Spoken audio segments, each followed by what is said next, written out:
guys good? Yep. Yeah, what was that? Tilt your camera down a little bit, Mark. Thanks. Welcome to episode 74 of the Making Geeks podcast. We are the podcast for makers, dads, and geeks. And today we have our usual guest back, or not guest, but host back with us, Mr. Josh Price. Back with you? Where was I? Let me start that damn thing over Yeah, again. let's start all right. that over again. Yeah, I didn't have the, so rusty. didn't have the right in that there. out. Yeah. You gotta do It's Wes. been 2 weeks, I'm rusty. Okay. It's been a while. Welcome to episode 74 of the Making Geeks podcast. We are the podcast for makers, dads, and geeks. And this week we have everybody back together. Mr. Josh Price. Hey, everybody. We also have Mr. Mark O'Keefe back with us. What's going on? Returning from a interesting trip that I'm sure he'll tell us about, Mr. Wes Wayne. Indeed, I will. How you guys doing? Good. Pretty good. And I'm Sean Jolliker. God, it's been a while. Wes's long trip on the SSSS. It's a lot of S's. No, it's just ESS or SSESSESS. I don't get that joke. I don't get it either. It's a Hot Shots joke. That was the name of the aircraft carrier. It was the Oh, was it? SSSS. Yeah. You know, it always cracks me up what you guys have like memorized off the top of your head when it comes to any of these references. There's so many jokes in that one that every Yeah, I playthrough know. you watch, you get like another layer. The crab joke, the dog joke, just various running gags throughout the whole damn flick. So what you guys been up to? Nothing fun. Nothing? Nothing. Same old thing. Oh, we know that's not the case for you, Wes, but we'll start with Josh. What have you been up to, man? Working. Yeah, working at Bob's. Getting ready to watch Star Wars tomorrow. Oh, I'll save my yeah. enthusiasm. But we haven't spoken in a while. It's been 2 weeks. Man, this is crazy, you guys. I know. What have we done that Let's time? not do that again. I know it's Yeah. getting weird. We need to be more regular, like a good poo. Like we need to get back on a cycle. Let's Metamucil up this stuff. Yeah, we can't be getting stopped up like this. What do we do? Made a candy cane launcher that shot the Christmas ornaments. That was pretty fun. That looked fun. Although apparently I didn't look like I was having fun in the video because I didn't know that I was being recorded. I brought that point up, and I just thought it was kind of funny. Did you have a moment of resting B-face? No, it's just you're like paying attention to something else. I'm like, I'm gonna go shoot that thing. Like, I think if you were just to record your face, not like paying attention to anything, you'd either look really, really stupid or look really irritated. I already know it's- I do. Yeah, it's really funny to like look at other people intently when they have no idea that anybody else is paying attention to them. I think that was kind of that moment. Like I wasn't paying attention that he had the camera out. I was like, I just want to shoot this thing and not have this piece of 550 cord smack me in the arm like it's been doing all day.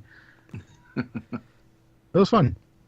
Yeah, doing a bunch of little projects, doing a bunch of videos, trying to get back ahead. We were a week ahead for a while, and then Thanksgiving hit, and then we weren't. So I think we're getting back up to that point now. It's kind of fun. I've made it almost like a weekly ritual with my kids. On Saturday morning, we'll sit down and actually watch Bob's video. And they actually like watching even more now, knowing that you're in it, Josh, or that you're helping Yeah. out. They feel a little That's bit fun. more connected in a sense. Right on. Yep. Mark, what about you, buddy? I literally have done nothing. It's nothing at all. I've just been running stuff through my head. I haven't really had a day to do anything for a little over a month and a half now. Got a bunch of stuff in my head. I got to get back on the computer and continue learning the Premiere so I can try and get that one video out. But that's about it. Sean, did you get a new leg yet? No. I was wearing the They have a prototype one that they kind of wrap up that you could take home and test out. And I tested it out for a day, and it was just a tad bit loose, which you can't have with the style leg that I'm going to be getting, because it is a I guess vacuum seal. So you're basically sucked in, so you can't move in it. And they should.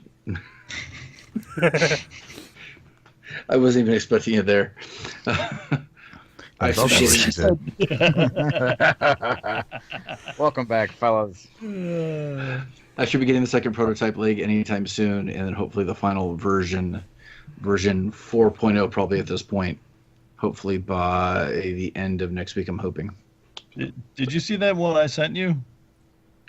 I don't remember. I might have. I can't recall it at the moment. I think it was in Slack. It was like all stainless steel and hardwood. I was like, wow. Oh, I did see it. Yeah, that was I did cool. see it. Yeah. I don't know how functional that is. I don't think I've ever seen somebody with a prosthetic be able to bend their leg that far and support weight. I'll have to look into that.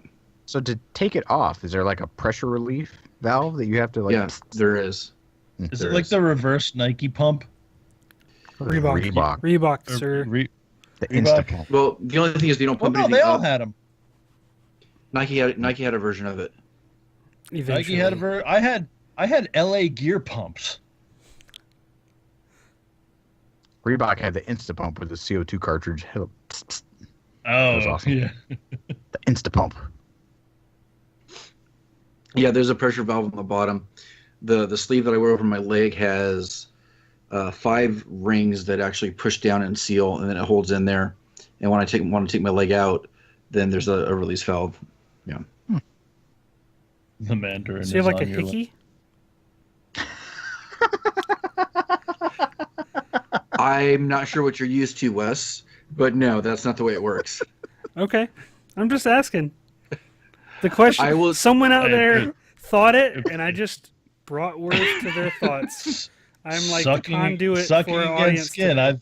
I thought of it too. No, I do not have the hickey prosthetic. It is not sucking skin. I will do a proper tour of the device once I get the final version. Walk around. Yeah. Nice. I should do like Thank you for that. a Twitch stream of my leg. You should. Just make everybody like super uncomfortable. Yep. Cringe cast. All right. Wes, how about you? We know that you've been having some adventures lately. Yeah, it was a 12-day whirlwind tour of the U.S. Western regions, nether regions. Took a flight. Giggity. Yeah. Took an early flight towards Hawaii to pick up a aircraft carrier and ride it back to San Diego. Long story short.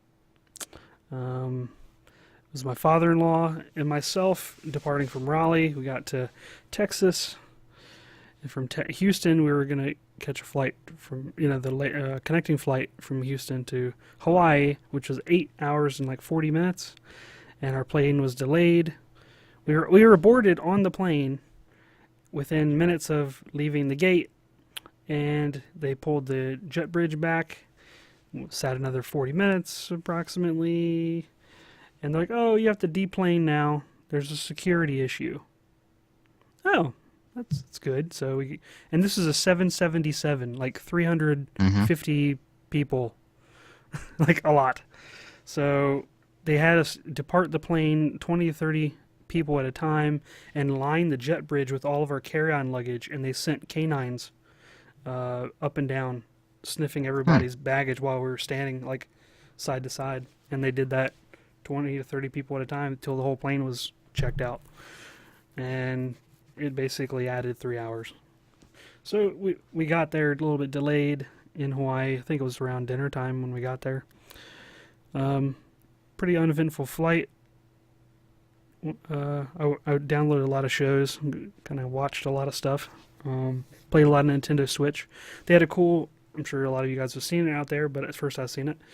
In the seat back, they had normally like a lot of flights will have like a little screen where you can watch in-flight movies. This one actually didn't have that and had a cavity there and like a little shelf, and you could put your own device in, and it had like a clamp that would clamp onto the top. It was spring-loaded, so any size device, it would just cinch on. It would hold like an iPad, an iPhone, a Nintendo Switch without the controllers. Like it's pretty awesome actually.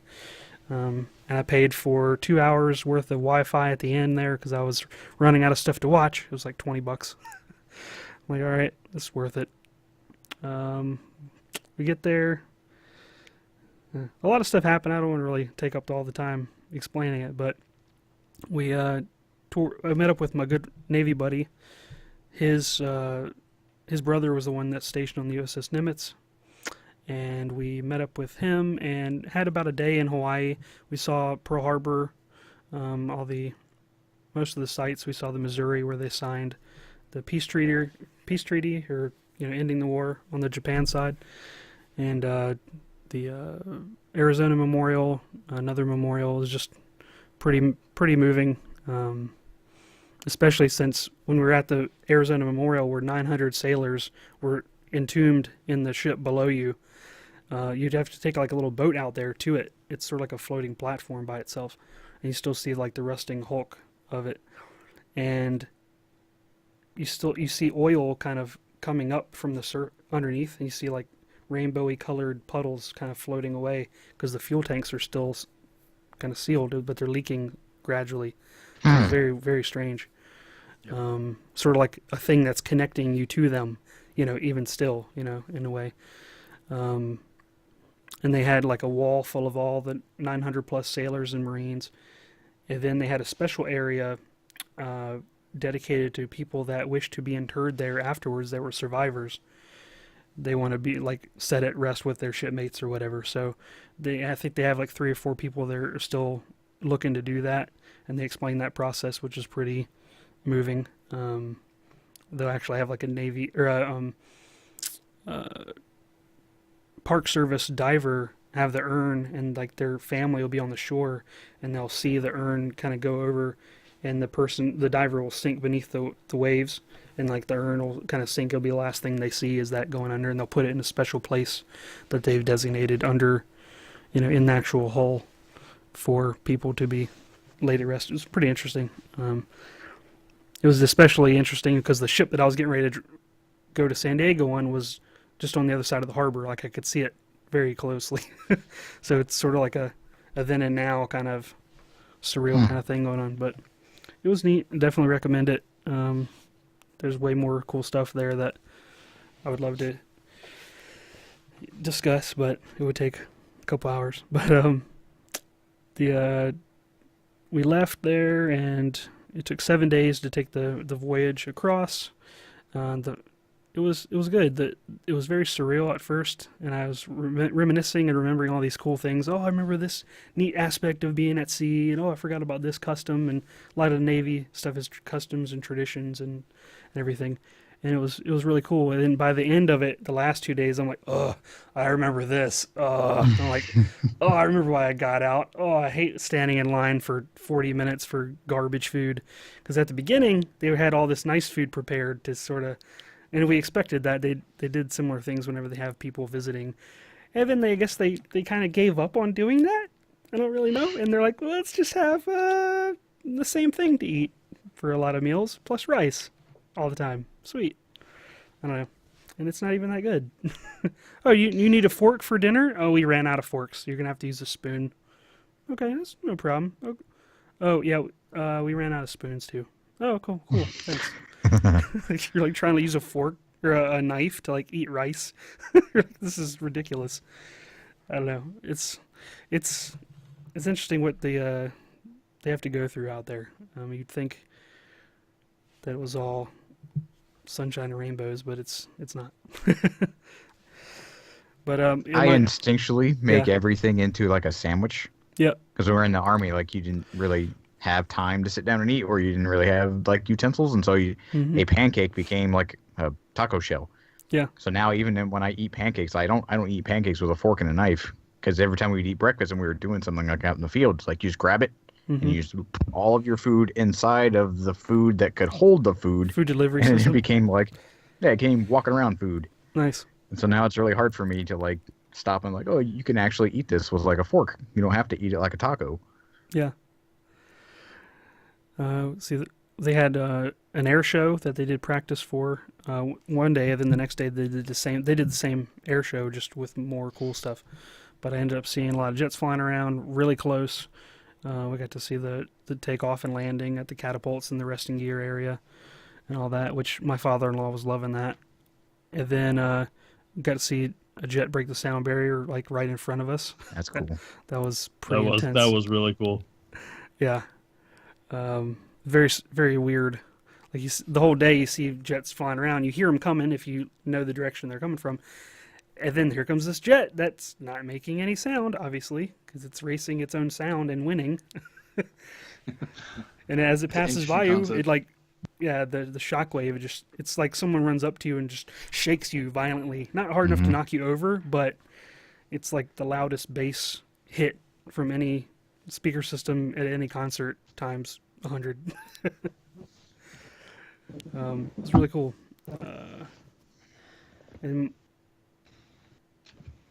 And the second night, let's see, I'm kind of jumping around a little bit. My father-in-law enjoyed it. He, if he's listening to this, he'd be embarrassed because I'm going to reveal some of the stuff that happened. But the second night, my buddy heard a loud bang, and he rolled out of bed and went around this corner and thought my father-in-law rolled out of his rack because it's 3 bunk beds high, and there's like 30 people kind of arranged in this room. And he thought he rolled out of it and fell out or something. So he runs over there, nothing. My father-in-law is still asleep, sort of awake in bed. He was wondering what that loud bang was because he also heard kind of like an owl or a moan or something to go along with it. So he was sort of concerned. Nothing really came of it. And then the next morning, I look at my father-in-law's, like he's getting dressed. I notice his foot and one of his toes is purple. He broke his foot. He kicked. He was like dreaming, and he kicked like the some part of the metal because you're basically in a metal coffin with a curtain on one side. He basically kicked above or in front or something because he had like a night. He got the Jimmy legs. Yeah, and he kicked it so hard he literally broke his toe. Oh man, hardcore. And tape it to the next toe and keep going. Yeah. And he's like, nothing I can do here. So he's like hobbling around. He actually did pretty good. The whole ship is trying to hurt you. Like whenever you walk around, even in the hangar bay, like every piece of machinery is tied down with like giant chains to the flight deck or to the deck of the hangar. And sometimes those things move around, like they reposition them and put the chain in a different spot. There's certain areas on the floor that those chains attach to. And so your normal path to and from, like, food can have a chain now in the way, in a spot. So it's very easy to catch your foot on one of those. And he tripped on a chain, didn't get too hurt. Then he tripped on a resting wire on the flight deck and kind of fell over. But he was all right after that. But we were on constant alert because he's 69 years old, going up and down steep ladder wells. Like you have to, when you're going for food, you have to wait in line, and the line spirals up 4 flights of metal ladders, basically. So he did good on those. And then the last 2 days before he came back, he ended up getting what they call double dragon, which is the affectionate term for vomiting and crapping. Oh. Yeah. So typical the hot snakes. Yes, the typical, like the viral kind of stuff you get, like you hear about on cruise ships and stuff like that. He got that, and that was not fun. He ended up getting sick. He threw up in the trash can. I thought it was seasickness at first, but it wasn't really rough seas. And then he was like, "Yeah, I had some bathroom things going on earlier," and I'm like, there we go. He's the more susceptible demographic, being older, and we had heard about it going around the ship again, but that was the first that people in that area had heard of it. And he was in his rack that evening, and we didn't really go far away from him. Like we were like 1 floor above in the mess hall, playing Exploding Kittens card game, and we just went in and check on him every once in a while, and I went down to check on him, and he had projectile across, and it was bad. like on the other person's curtains, and it was like he was like shivering. I mean, it was like the legit terrible experience. Like I felt bad for him. He was like shivering in the corner. Like, yeah, but we took care of him. We cleaned him up, cleaned everything up, Lysol, everything in sight, and no one else got sick, which is a testament to our stringent standards. Yeah. But it got cleaned up, and luckily he didn't miss out anything. He was about 24 hours in bed there, but we had done all the cool stuff up until that point. So, and 24 hours later, he was up and running around just like nothing happened. But he got the full Navy experience, from the food to the tripping over everything. Because I did the same thing, running on the flight deck, and at night, oh look, there's a chain. Great, there goes your shins. Like for a week, you're hobbling around like a zombie, but. It was good. Beyond that, beyond those terrible things that I just mentioned, you guys should come next time. It's super fun.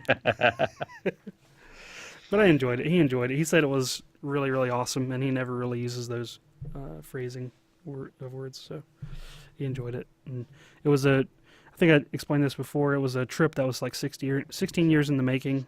He was supposed to come on the Tiger Cruise for myself back in the day, and it got canceled, so he was able to complete that. And then on the last part, we stayed in San Diego for 2 nights with a friend of my buddies that he was in the Navy with. And what does he do for a living? He lives in San Diego on top of a nice hilly vista. It's got a great view. Took lots of pictures of that.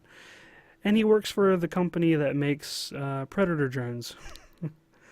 So that was interesting. So it was like living with a person that working with Tony Stark or something. Like, just describing all the stuff that he was allowed to tell us he did. Oh, that's great. It's cool. It was actually pretty neat, but it was a very nice house. Whole trip was cool. We took way too much time explaining this, but hopefully it was interesting. I don't know. Enjoyed it. Got a lot of memories. Got a lot of pictures. I don't know how long it's gonna take me to edit this video, if people are even interested in seeing it, but I think I'm gonna put it up there. Everyone's interested. Yeah. I think a lot of people like to see it. We're glad to have you back, buddy. Yep. I'm glad to be back. It was a week without internet access as well, which is a blessing and a curse, because when I got back, I found out Matt Lauer was fired. That was interesting. Found a lot of other interesting things, and then I found out William Osmond's house burned down like the day I got back or something, and that was not cool. But yeah. You see that? How much? Sean, you're not in danger of that, right? No, I'm nowhere close to that. All right. I saw another article that said after the wildfires, Southern California could face horrific mudslides. That's every year. Oh, is it? That's common every year after a fire. And we get fires every year. But for there to be mudslides, we actually have to have rain. And there's no rain in sight with 80-degree weather right now. So yeah. It'll probably eventually happen, but as of right now, it's not an immediate threat, which is a pretty good thing for everybody in that area. I'm about 2 hours south of where William is, Mr. Osmond there. 80 degrees. It was 12 degrees last night, and all of our pipes froze, and so we didn't have any water all day. So Tiff had to thaw out a bunch of water lines. So the water was on when I came home, but there was no water today. Is there any way to really insulate that in an RV? Yeah, I thought I did, but I guess it's 12 degrees outside. Like, no human should have to live in 12 degrees. No amount of preparation, I guess, can quell like near death outside, where it's not hot. Like, I don't know what else I could do to these lines. I could sell the RV, which is happening soon. Yeah. Oh yeah. Yeah, we got a buyer lined up. Is it different one you talked about? I don't remember. Some commenter said expressed. Oh no, it was that person. Oh, yeah, cool. so somebody commented on one of my videos, and I was like, hey, if you're interested in it, because they really liked it so much, I was like, we might be selling it. Went down over Thanksgiving, actually met them in person. Their family is almost identical to ours. They have the same like number of kids, the same ages. They're all in the same things, and so yep, they're going to buy it. Not sure if they're going to buy the truck as well. They're probably going to buy it like the whole shebang. Damn. And they want us to be out by, or not want us to be out. They want us to deliver it by mid-January, the end of January at the latest, which is Where are they at? awesome. Down in Florida. Okay, cool. It's convenient. Yeah. So this thing has served its purpose. It brought us to lands unknown, but I'm done with this place. I want to get back into a house. I miss a house.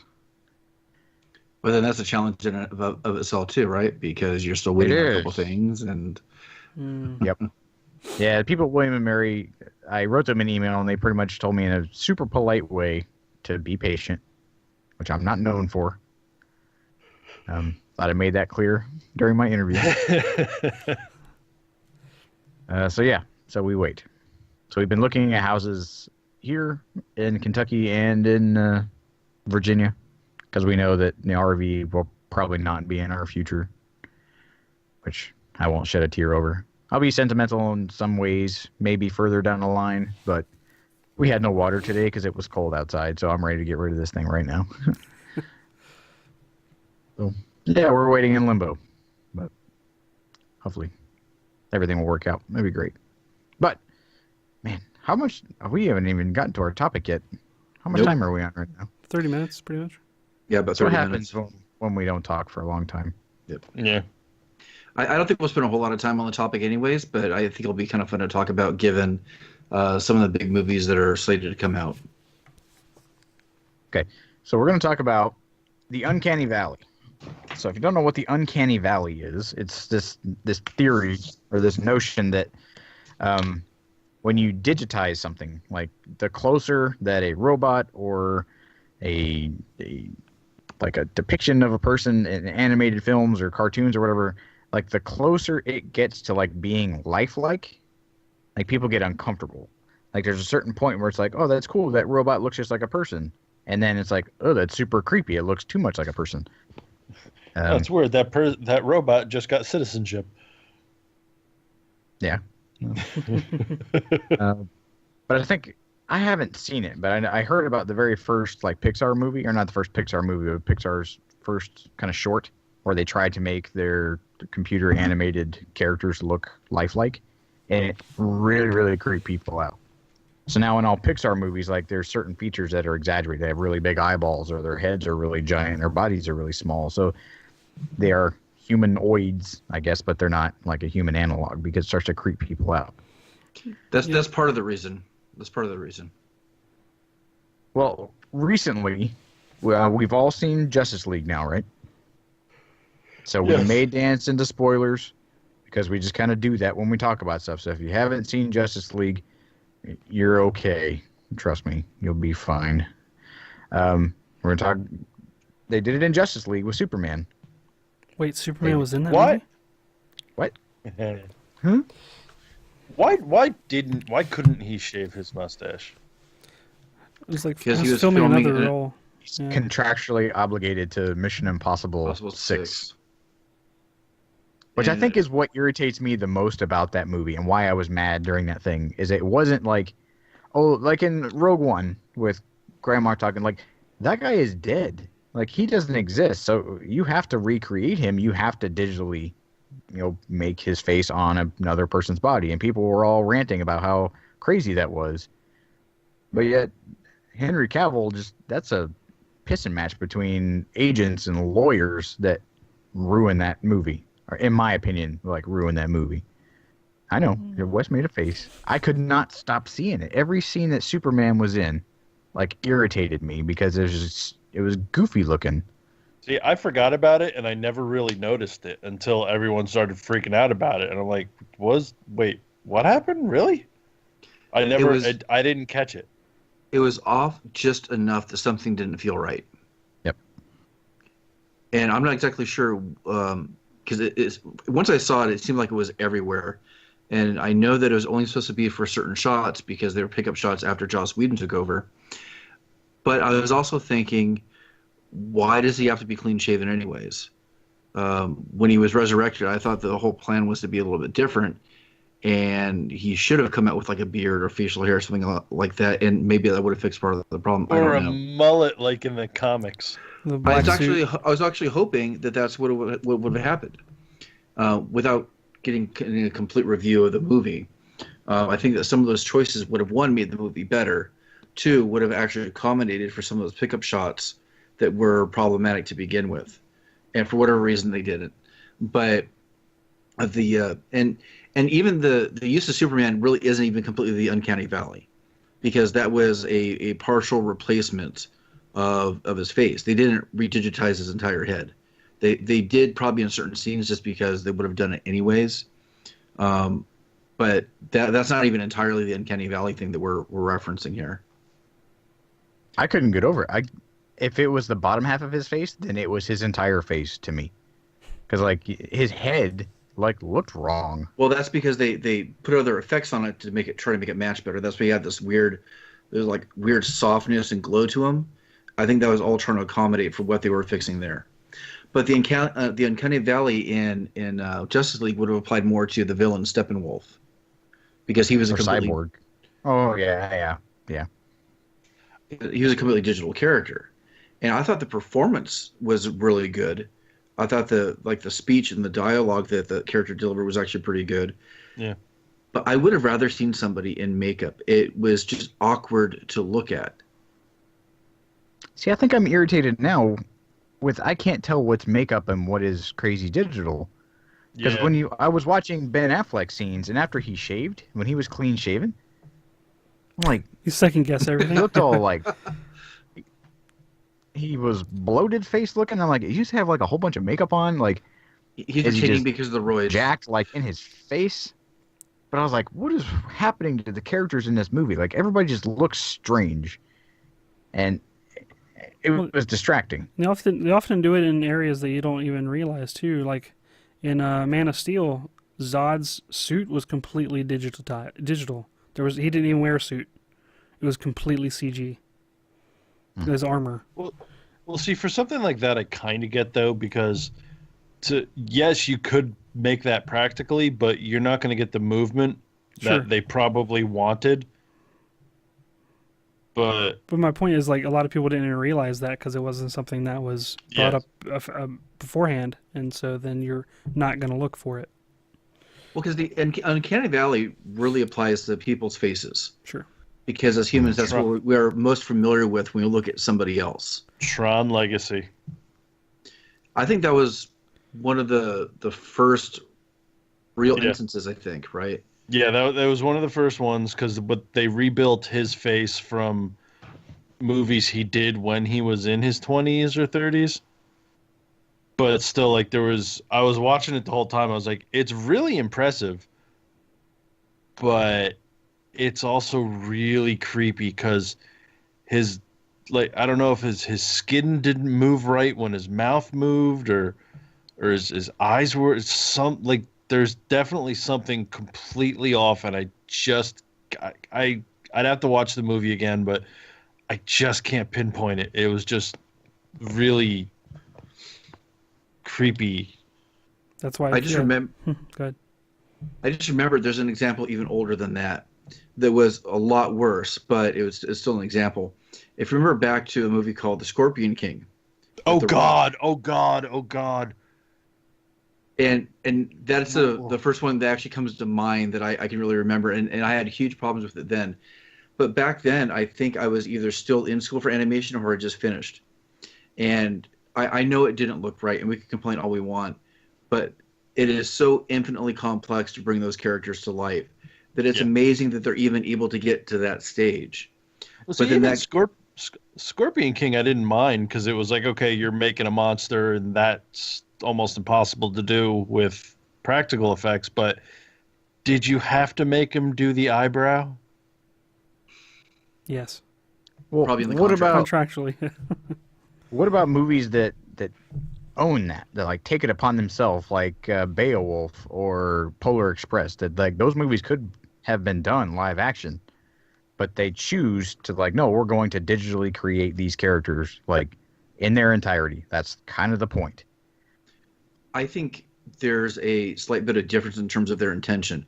If they are trying to create an actual character that best fits that role, I think that audiences might forgive it a little bit more, almost like The Incredibles or any of the Disney characters. They are adjusted and exaggerated for for a character type role. But if you're trying to make something look lifelike, you're always gonna, or look like real life, you're always gonna run into problems. And just wondering, is it worth it to try to do that? Well, I mean, we just watched Polar Express recently. They had it at the town cinema, and that's the first time I've actually seen that movie. Like, I've seen snippets of it, and some parts are done kind of well, and there's other parts that are not done well, and it's distracting, and it goes to that intention. It's like you could have done this with cartoony, like over the top kind of cartoony characters, or you could have done this with people. Like, why did you try to blur those lines? Is it some technological marvel that you're trying to flex? Because it partially. Yeah, Robert Zemeckis, it was sort of like his pet project to try to do that. Because he did Beowulf as well, didn't he? Yes. I don't remember. Yeah, but when you see the actual like monster in Beowulf, like that was one of those characters like you're talking about. Like that was kind of over the top. It's outlandish, bony looking thing that's really big, and I get that. But all of the heroes and all of the people that are in that movie are just normal looking people, but it's weird looking. And I get it. It was a conscious choice, cinematically to do that. But was it a good one? I think maybe we have to kind of like get to answering a question regarding it, whether or not we think it should be used, or is it getting in the way of actually enjoying the film? I don't know. Depends on the when intention. watching Polar Space, I tried to not pay attention to it and like actually enjoy the story. And you can start to ignore it after a while. After you kind of like, ooh, this is weird. You just kind of accept it and move on. But that's if the story is strong enough. Wes, what do you think? Because you have a little bit more direct experience or knowledge with some of this. I mean, they're definitely getting closer. I mean, they're trying more ambitious things, like recreating a dead person. I mean, that hadn't really been done to that extent. Like only in commercials, actually, but yeah, like Bruce Lee, like selling whiskey or whatever. Bruce Lee or somebody who is it that's selling the vacuum? Was that Gene Kelly? That they recreated for that? Yeah. Yeah. But it brings to light some interesting questions morally and, in terms of actors' rules and stuff. Like, should the actor get a award posthumously? I guess not, because it's digitally fabricated, right? Do they have to give permission? It opens up a lot of, not specifically Uncanny Valley things, but it's sort of into a different category, digitally created characters, like whether they look perfect or not. Like, it's sort of a interesting discussion that could be brought up. Well, when you talk about like recreating a dead character, though, what's really the difference between that and recasting them? You're still outside of you're recasting a human, so you're not doing the special effects. But you said the moral issue, like, should we do that? Well, if they're dead, then their estate owns their likeness, so you'd have to get permission from them before you could even attempt to do it. And then the family has to take, sort of their best guess into account, like if the person would have wanted that to have happened. I mean, you're never going to see Robin Williams digitally recreated because he explicitly said that shall not happen to him. As much as Disney would love to have a live action Robin Williams running around in but Disney could recreate the genie, and that's good enough for me. Without his voice.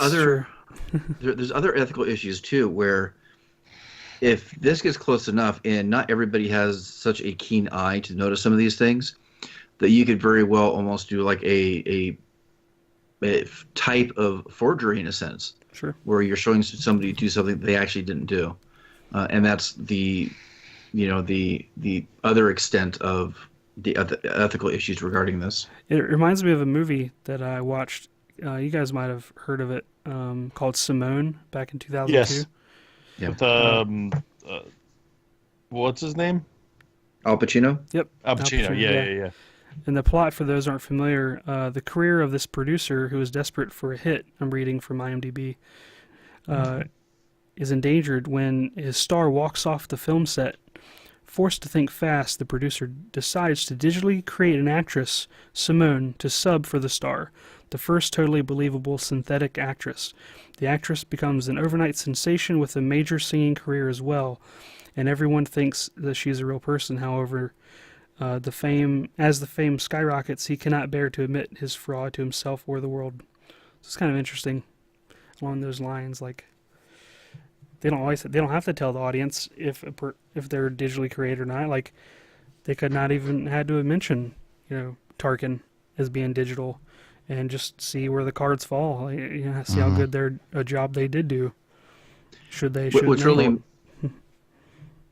What's really amazing is how many scenes are digital that people don't realize. In fact, there's a really, really old one that I didn't find out until years later. I think one of the best instances of digital animation mixed with live action ever done is the original Jurassic Park. I don't know why it looks so seamless. I don't know why it looks so good, even though it was one of the first. But the one scene I'm referring to is there's a scene where the Tyrannosaurus steps in one of the Jeeps and tears off one of the tires. Mm-hmm. Yes. I did not know that Jeep was entirely digital. I thought it was rigged in real life to do that and crush that way because they've done that before. But that entire scene was completely digital, and I did not even know that. And that was back in 1993. The scene, just the crushing part? The dinosaur interacting with the car. The background was real. Okay. But the animation of the dinosaur in the car was composited over the background. But the car was completely digital. And the only way, when I went back and looked, the only way I could tell is because of the way and it might be different with Blu-ray because of the resolution now, but the dinosaur pulling the tire off the hub, you can tell that part was digital because the tire doesn't move in the way that it probably should, but I couldn't tell otherwise. It's so seamlessly blended too.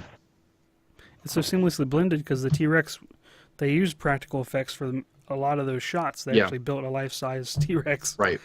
That was animatronic. I mean, it's just so well mixed up. I mean, and if anybody listening is interested, I think the behind the scenes of Jurassic Park and The Lost World are some of the best behind the scenes I've ever seen for movie production and really going into how those things were made. So I recommend that. Well, back to your point about like people taking someone's likeness and recreating them kind of against their will. There was an entire Radiolab episode where this person went to, I think it was the University of Washington, where they're studying now that you can, in real time, like have a recording of you, and as you're speaking, and the mannerisms and the words, and it will directly, like, be replicated by a digital person. Yep. It's not even like they have to go touch it up in post or in an effect later on done by someone. Like, it's live, so you could have candidates, in a video completely saying and having their face and having their hands, like doing something that someone else is pretty much pantomiming in another room. So it's nuts to listen to that and to hear the professor that's kind of pioneering that technology go through. And they're like, is there regulation for this? And they're like, well, no, because it's new. But to get back, like in the movie, so we talked about Polar Express, how they made like the conscious effort to kind of go completely digital. But the Ready Player One trailer just hit the other day. And so the whole premise of that movie is that it exists in this virtual reality world in the Oasis. So when you see him like drop his little headset, like he turns into his avatar and he has like the bigger goofy eyes. And so I'm imagining that this movie, some takes place live action like the book does, but a majority of it takes place in this virtual reality world. Like, is it going to be this weird kind of Beowulf, Polar Express-y, but then mixed in with digital characters from existing movies? Speaking of which, I didn't even remember it. Did you guys see the trailer for Battle Angel Alita? Yes. Oh, the eyes are creeping me out, man. And that relates a lot to what Josh was just talking about with this one character too. I'm annoyed with the creative vision of it, so I don't even know if I can honestly respond with what you're setting up here. But I think I was annoyed that so much was going to be CG and almost like a completely digital movie, at least in those scenes. Mhm. Yeah, I don't even know what to add. I'm annoyed by it actually. Because in the book, it kind of set the tone that people's avatars were like a reflection of their. Some of them were a reflection of their real, like life, but you had to choose from features like you would, and and like Xbox Live or whatever that you can try to get it to look as close to you, but it doesn't look like you because it's got stock hair and stock eyeball color, shape, or whatever. So it kind of looked like him, but with those silly exaggerated features. And I remember when I saw it, And extremely like, yeah. effeminate. Yeah, it did. He's an elf or something. No, I don't think in the book he was just a person. Yeah. Well, no, that's what I thought when I saw the trailer. I thought he looked like elfish. I guess that's how he sees himself in the digital world. I don't know, but I think that in that digital world, in the book, you don't realize that you're in like a computer game because that's kind of the point. Is it's supposed to augment reality so much that people will spend their entire lives in it because they think it's the real world. And that's kind of why I was annoyed by the creative vision in that. I think they went too cartoony. Oh, they just could have recreated it, in live action, and people would have accepted it. I think it might have made a better point, but I don't know. I probably can't argue with Spielberg once it comes out. When I haven't read the book, but I imagine in that Oasis you can do fantastical types of action and have abilities that your human won't have. So maybe it just accentuates that fantasy, right? To have it not look realistic. From a practical standpoint, for what they're doing in that film, it makes sense that they would have made everything digital.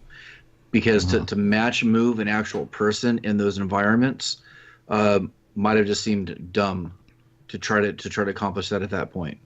I'm speculating here, but I think that at some point creating a completely digital environment is easier than integrating a real life person into that environment because of what's required.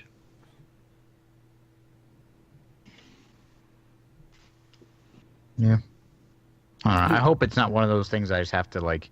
All right, this is goofy looking, but I have to accept it to move on because that's not why I go watch a movie. I mean, I watch a movie because I want to buy into the whole story. Like, I want to immerse myself in what's happening, and I don't want to have to constantly have this irritating little tick that you have to just get over. Like that. Josh, from what you saw in the trailer, did it match up with what you read in the book somewhat? No. The very first line, the opening scene was like, "This is was it Cincinnati, Ohio?" Like, Yeah. no, it's Columbus, Ohio. No, it's not. They were in Oklahoma City. So like the very first words that you see on the screen are wrong. I'm actually annoyed by the storyline because they revealed a lot more in the second trailer, and I was thinking, really, this is what they're doing? I don't even want to see it now. In a lot of ways, I think it already lost what it should have been. But I'm going to be over opinionated on one like this. It's a good book, but yeah, I think I still need to read it. Like some movies that we've talked about already, that trailer did reveal quite a bit. And now that I'm going through it in my head, I'm breaking down the trailer. Like, yeah, they just shuffled the book up, got some stuff wrong, and then just shuffled up the scenes in the book. So I think if you were to know where to cut that trailer and just rearrange those pieces, it's just you will understand, and you've read the book already. It's a shame. But there's a lot of stuff that's in that trailer. I think we've talked about this before, like that we're not in the book, because the book was very niche in the 80s, and there's a lot of stuff that was going on in the trailer. Like he was riding around in a DeLorean in the trailer. Like, he had a DeLorean in the book, and then like the Iron Giant was running around, and like the Iron Giant was like briefly mentioned. Like, he wasn't really a character in the book. I also saw Gundams and There was Blizzard characters that didn't come out until like 2 years ago, and Overwatch. Yeah, it was the girl from Overwatch. Street Fighter. Lee was there. I Which I think want is to a say smart Dragon move. Ball Z.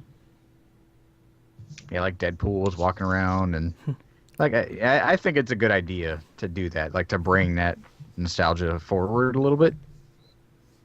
But I'm excited about it. Of course, I'll go watch it. I just don't want to see goofy, elfin Beowulf-looking character that I have to look past. So we'll see.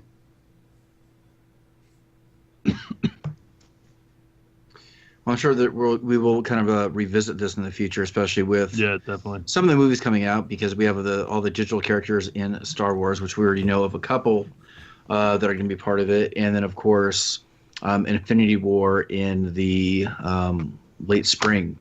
May. So, right. So this is something that we'll probably talk about in terms of the characters later on, I'm sure.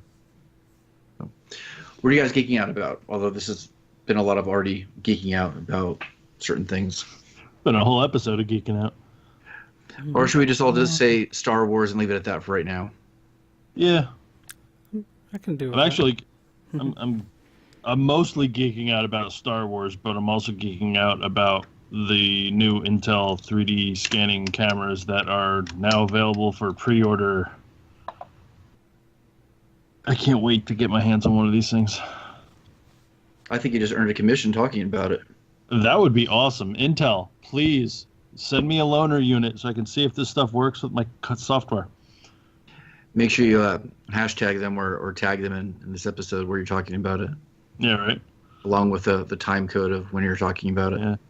If anybody is interested, Intel D400 series cameras, and they are cheap. They are $150 and $180 respectively, and the resolution on them is twice what the Kinect is, which is what most people are using to scan right now. Unless you got the Sense, and these new cameras have more resolution than the Sense does, so they should be fairly good quality if they work with the software, which I don't know yet. So I hope to find out very soon.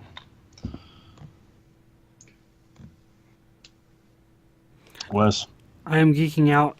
I got a early Christmas present. I got a new office chair, which is not terribly exciting for most people, but you might notice a lack of squeaking in this episode. That was usually because of my old chair. I had that thing for like over 10 years, I think. And Wes's butt hasn't gone numb yet. It hasn't. It's extremely comfortable. It's got like a nice high neck support and all that stuff. It's pretty good. Like about $100 at Staples.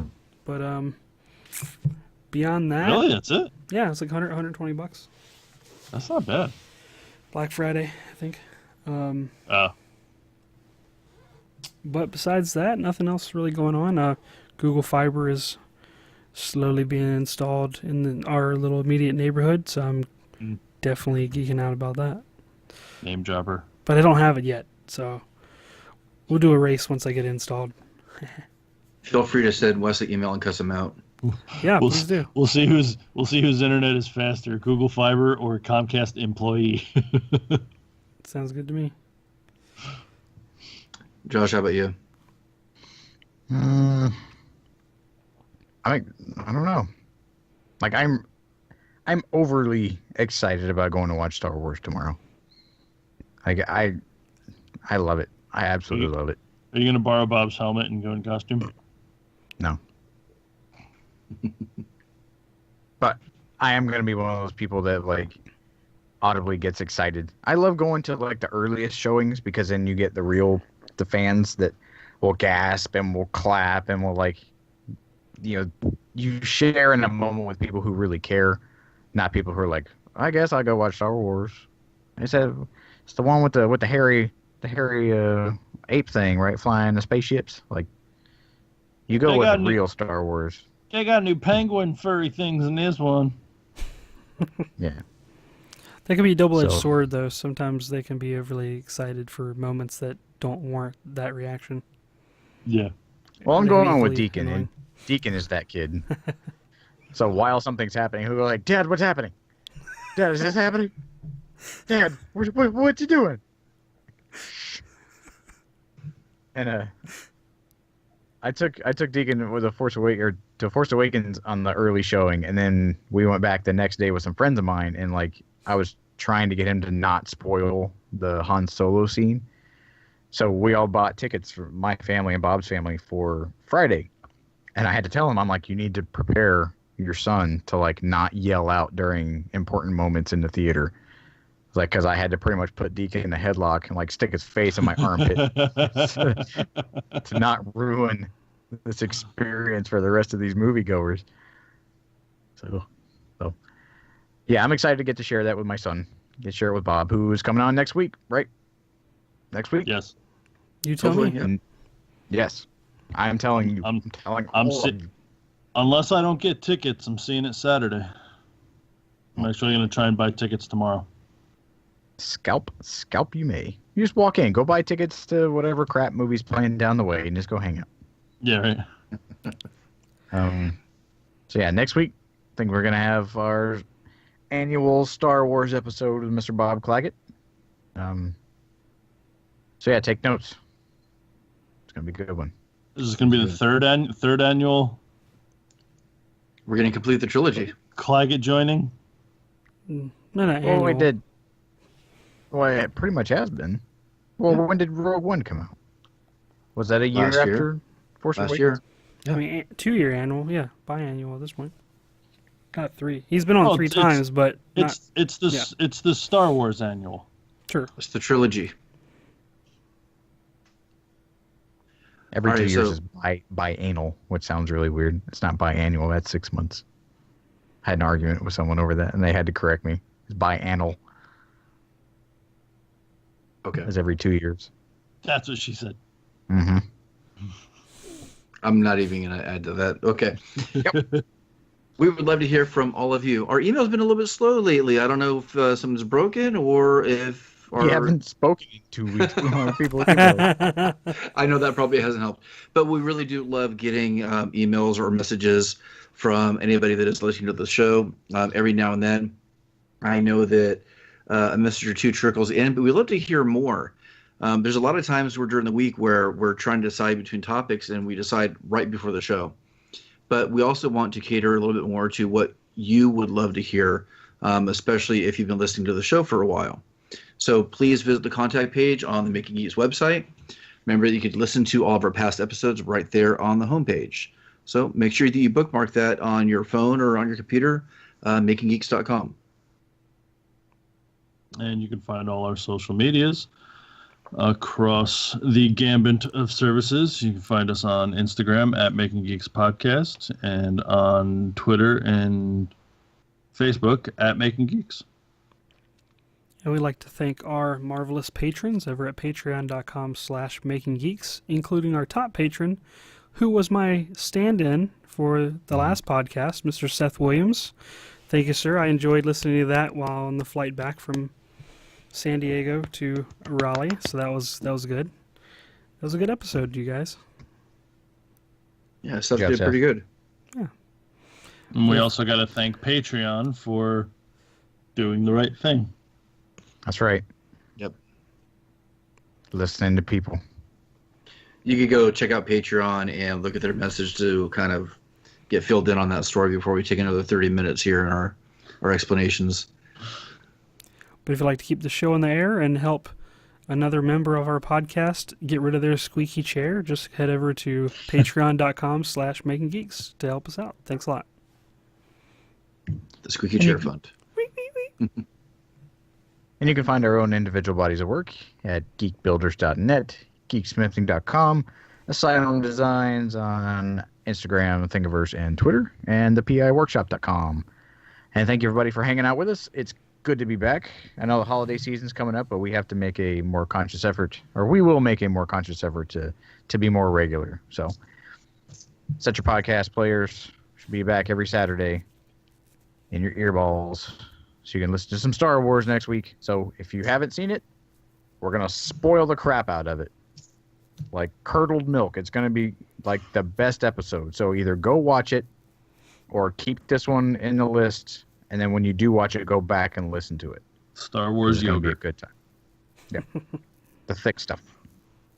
So everybody, thanks for hanging out with us, and we hope you have a fantastic week. Later.